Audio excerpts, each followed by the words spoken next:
I det smukke sydfynske landskab løber Odense Å gennem bakker og dale. Den vandrige å har igennem mere end 500 år givet kraft til Sønder Broby Mølle. De fredede møllebygninger udgør i dag sammen med mange andre velholdte huse og gårde et helt unikt miljø omkring Brobyværk.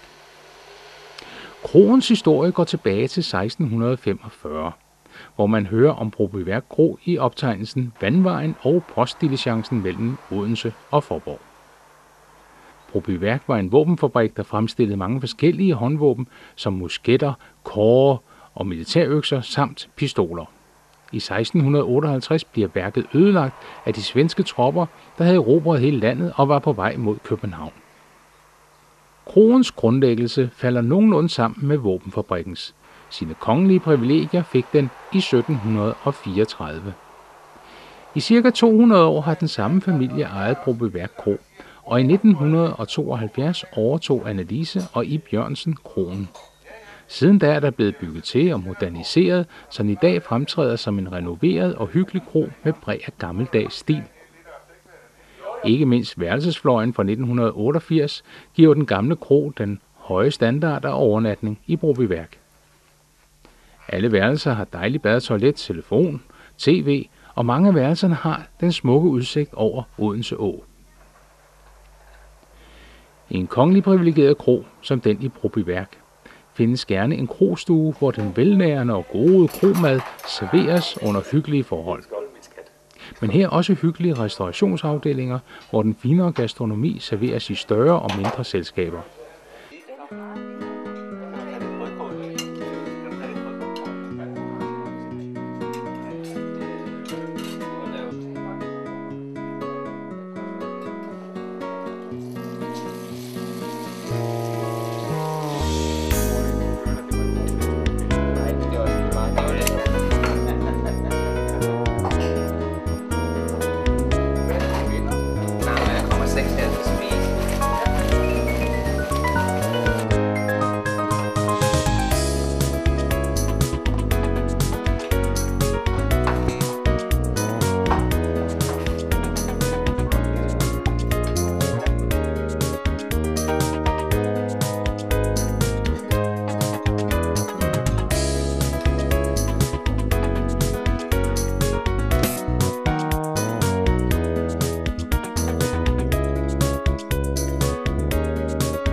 Brobyværk By har også fået sit eget mikrobryggeri, Midtfyns Bryghus, som producerer specialøl ligesom i Skotland, og dem kan man nyde på Brobyværk Kro.